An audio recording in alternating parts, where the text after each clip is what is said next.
The word Parsi is derived from the word Pars or Persia. Hence, Parsi literally means people who have come from Persia. The prophet of the Parsis is Lord Zarathustra. Parsis worship fire and water.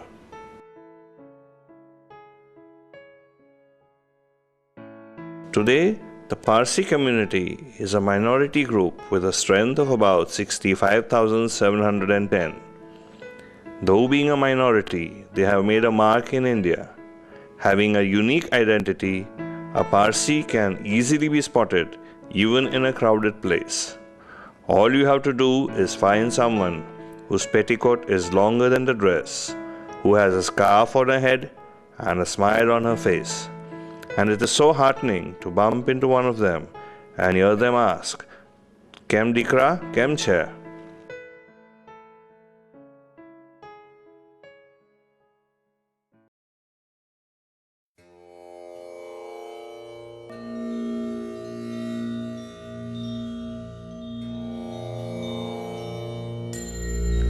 The place of worship that the Parsis go to are called fire temples.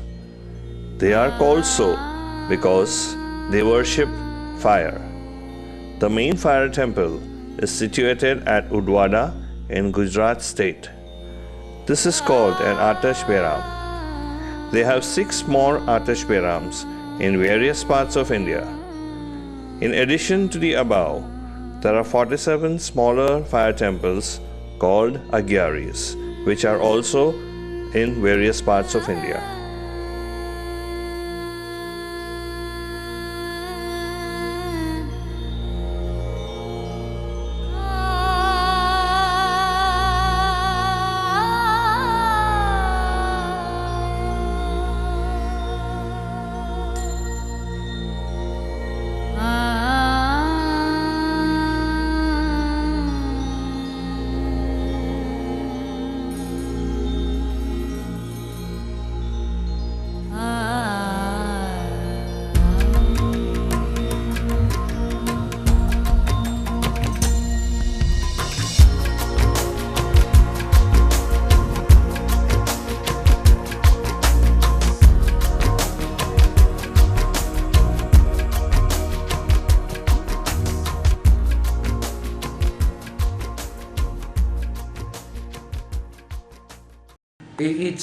It's not about being allowed or not allowed. It's predominantly one has to get into the background of how the Parsis entered India. I feel it's got to do with that. There was an oath given when we entered India on behalf of the community. An oath was given to the King Jagir Rana there that we will not indulge in any kind of conversion. We were a European community that had come in from Europe into India. The king was concerned that if these people start converting people of his kingdom into their community, what would happen? So he was given an assurance that we will never ever allow anybody to convert into our religion. Hence, the king accepted them as a community.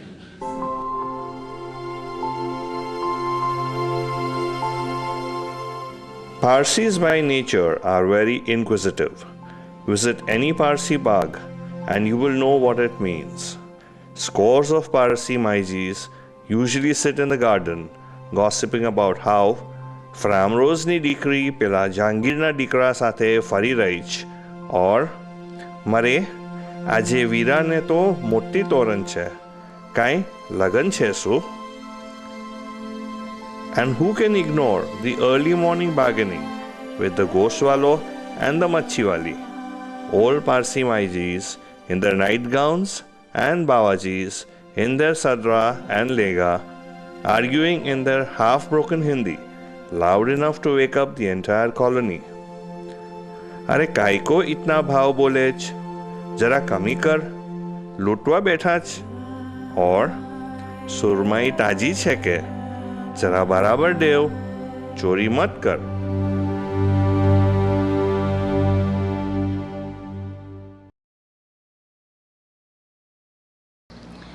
Parsis, basically being a minority, we people prefer to stay more in colonies because colonies are more united We find a lot of different type of people in that, and a lot of activities around.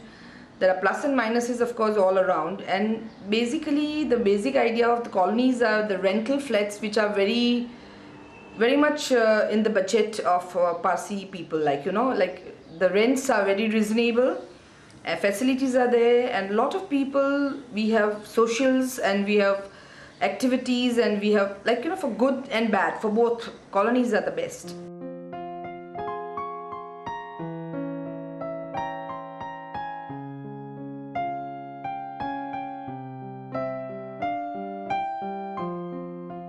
The priests or the dasturji conducts all the religious ceremonies which need to be performed by the Parsis. The main ceremonies that he performs are the Navjote and the wedding. Right now, we see the priests performing the Navjote ceremony of a Parsi child.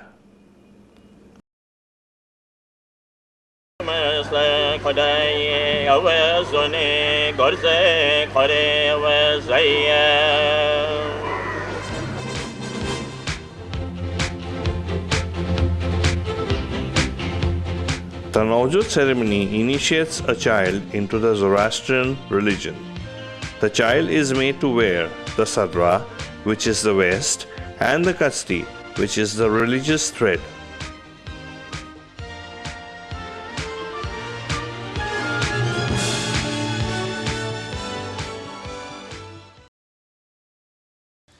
A Navjote ceremony is basically when the child gets initiated into the Parsi religion. It's basically done between the age of 7 and 9, and the child gets something to wear, that is the sadra and the kushti, which is very important in our religion, and it keeps you safe basically. My Navjote ceremony was done on the 26th of Jan when I was about to turn 7 years old. And basically the most funniest or the most memorable part of my Navjote, I would say, was when I had to drink the cow's urine, which is really integral in a Navjote ceremonies. It's supposed to be very pure because it comes from a cow that is completely white, and it's very sacred to our religion. So that was the most funny part about my ceremony. I was very nervous for it. The Navjote ceremony, yes, it is a very, very important ceremony for the Parsis, and I feel it is important for every parent to have the child initiated in the Zoroastrian faith.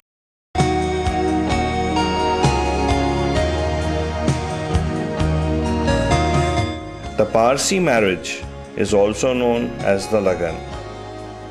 Attend a Parsi wedding and you will not leave until you have eaten to your heart's content, had the traditional chatopani, danced like there's no tomorrow, and made friends with every invitee, be it be women replacent in their garas or men in spotless duglis. Here we see Baizan and Meher, a Parsi couple who got married in 2003.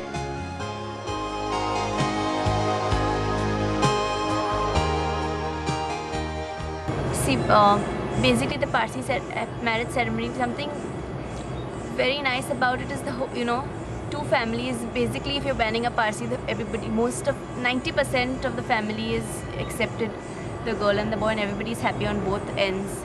Everything, right from the card making to the food to the dressing, everything is very exciting, the whole preparation. See, in my case, I would rather marry the right person than marry a perfect religion or a particular religion. But it also depends, like, in Parsis, the society is very strict. It's not a matter of choice. As long as it's a Parsi, everything is okay. But if it's a non-Parsi, there are a lot of things which come in between, and people have their own, basically, not everybody is accepted. And if you marry a non-Parsi, you can't stay in the same colony in case you marry the non-Parsi. So you have to either move out of the colony or you marry a Parsi itself only. Because as per the trust deed, etc., you can't marry a non-Parsi. My marriage ceremony was not a normal Parsi ceremony because we had an entire TV culture, film fraternity to be called and stuff like that. We had all the television stars, Tanaz's movie stars and everyone coming in. So we didn't want, nobody would come to an all blaze bag because that's outdated. We married post Nach Balliye. We finished in December 18th. We got married on March 16th. That's next year. So it was just like, okay, bhai, aisa hai, shadi karo. We had Parsi food, but my wedding was in a boxing ring. with 2 boxing stools and Dasturji coming in a boxing ring and getting us married. And it was a whacked out wedding. We had dances. I had a surprise item for Tanaz, and we were doing all the wild stuff possible. Celebrities were coming, drinking. We had an audio visual. We had all the fun and frolic, and we were having Parsi food, and then people left. Although intercaste marriages are frowned upon, they have generally been a success. Would you allow your daughter to marry a non-Parsi? Really wouldn't mind if she marries somebody outside her religion. If she's going to be happy, I definitely prefer that she marry a Parsi, only so that it's easier for her to adjust.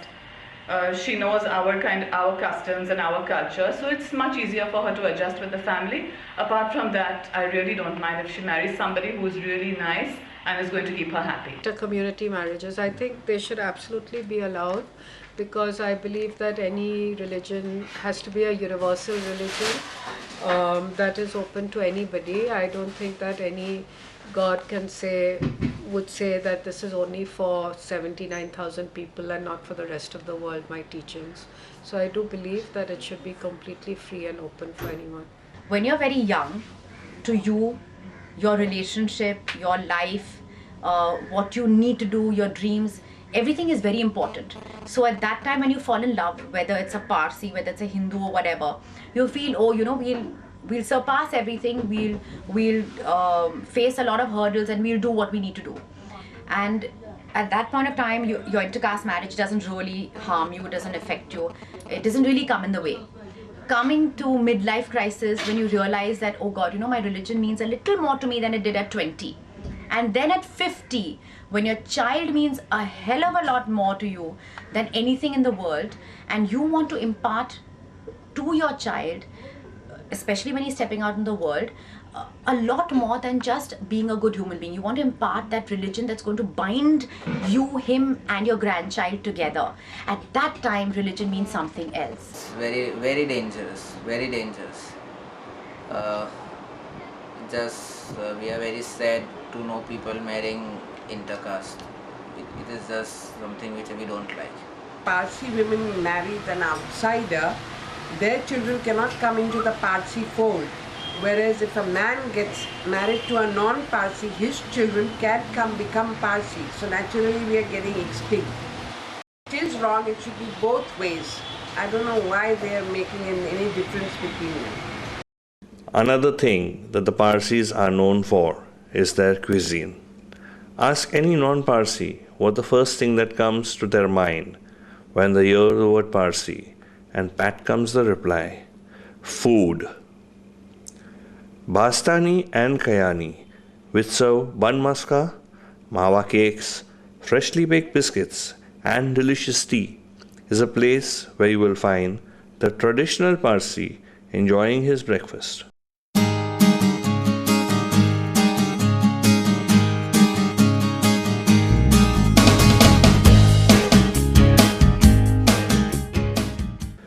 Sasanian serves you the best keema pao, sumptuous dansak, and the lagannu custard. We sell Parsi food, dansak and all that, and all the people and all the papers have written that we are selling value for money. In life, one should have dansak, curry chawal, machhino sauce, patrani machi, margina farsha, and so on. Okay, Parsi food one can talk about, endlessly. Parsi food is the most delicious food. It's the most fattening food. It's the most lovely food if you've ever eaten it. I'm telling you, I have friends who will just come and pile on at Parsi weddings and Navjotes just to eat the food. The traditional Parsi attire for a lady is the richly embroidered sari called the gara. This is one of the traditional saris of Parsis who wear, which is called as garas. These garas were specially started with China. People used to make it with hand, it was an hand embroidery, and each saris or each gara used to take about 3-4 months to finish. Recently we are having embroideries of these garas done by machine made, they are done within a week's time to 15 days maximum. But these are special Chinese garas which are handmade. most of the garas are with different colors. This is with one color, but these are with different colors. There are Chinese birds and trees, and there are Chinese people around. That type of garas we have. Unfortunately, today we have a plain one. Otherwise, it's always in different colors with different embroideries, and it's really beautiful. It's totally traditional, and each costs about 60,000 to 70,000 if it's an original gara, and it goes to the range about lakh, 2 lakhs or 3 lakhs also.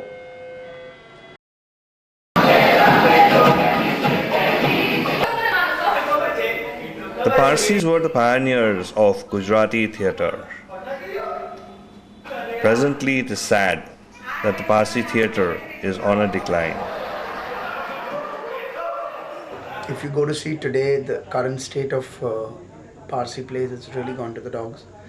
And I feel they should raise the standard of the Parsi plays because it's a very rich culture. And I also feel that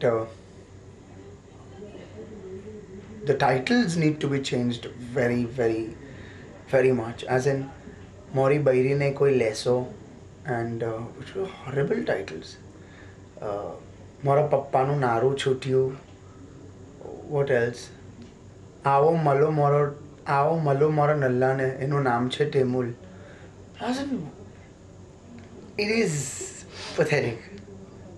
I can't vouch for it, but I can kind of say with confidence that there is no more actual Parsi theatre left. Parsi theatre today is on declining.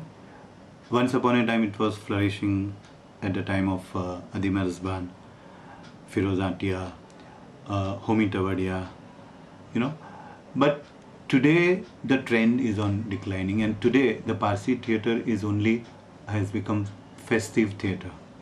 Today there is nothing like a Parsi theatre. I am one Parsi, but my whole team are Gujarati people.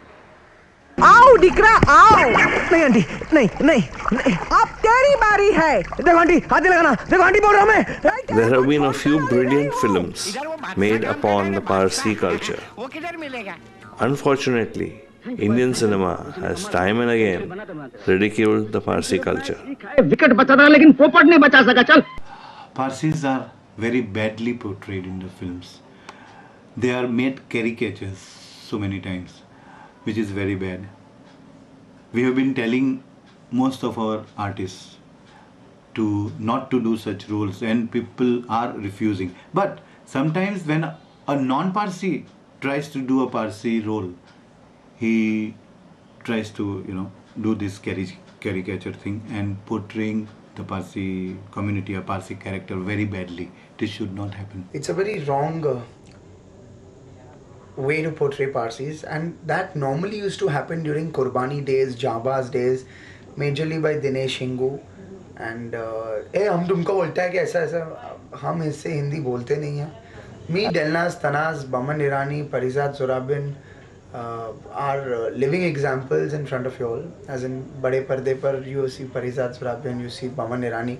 और वो लोग जब हिंदी बोलते हैं तो हमको तुमको देखा है ऐसे 2 रुपया दो तुम्हें 3 रुपया देते हैं. We don't speak like that. So, and the era is gone of making Parsis look like caricatures, typical caricatures.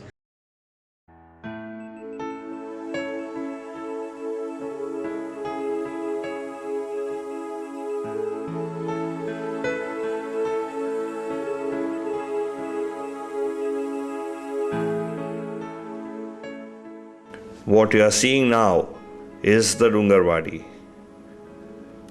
This is the place where the dead Parsis are consigned and is also called the Towers of Silence.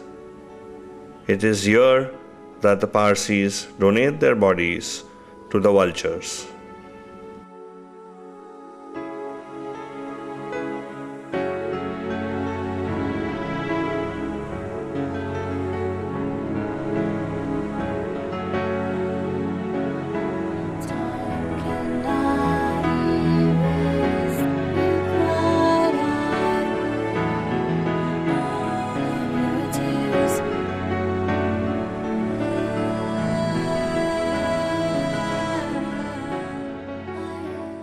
a death disposal system which is very, very unique. It is it is been proved scientifically that it does not cause any health hazard. In fact, it's the most environment friendly way of disposal of the dead. It is quite weird when you tell somebody that, oh, we leave our dead bodies over there and for vultures to come and eat them. But there used to be a proper scientific method for this. There used to be a scientific reason for this.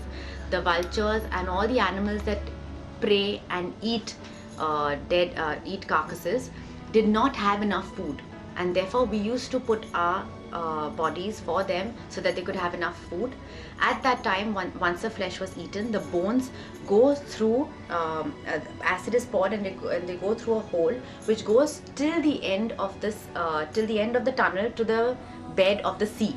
These bones are obviously biodegradable and they help to form the bed of the sea, and therefore at that time when the WHO went through this entire process and they said there's no air pollution because we don't burn, there is no land usage and land pollution because we don't bury, and it was one of the most safest, best and the most environmentally friendly way of disposing of dead bodies. It's not stopping the pipelines, nor is it creating any kind of pollution.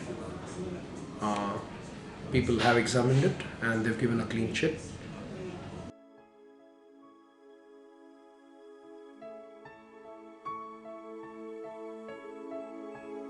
Parsis are the only community who are traditional as well as modern. It is rumored that the Parsi community will be extinct in times to come, but a majority of them beg to differ. Parsis have always been self-reliant. They've seen and weathered many storms through the last few hundred years. 1300 years that we've been in India, we've seen a lot of ups and downs. We've always managed to survive. It's a community that always fights back, comes together and survives together and progresses. Yeah, of course, the future of Parsi community is very bright. Oh, we rock and we'll always rock. And they should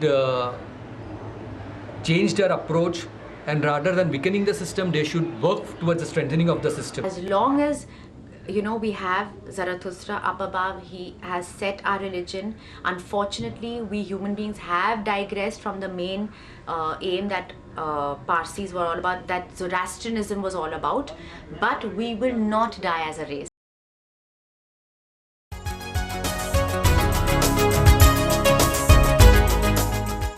On a lighter note, yes, they are eccentric. Yes, they are loud. And yes, they will voice their opinion on everything under the sun, whether it concerns them or not. But finally, it is the warm, loving nature that they all have that sets them apart. Love them or hate them, but you can't just ignore them. And all said and done, Parsis are very proud to be themselves. The future of the Parsi community is unsure. However, only time can determine it.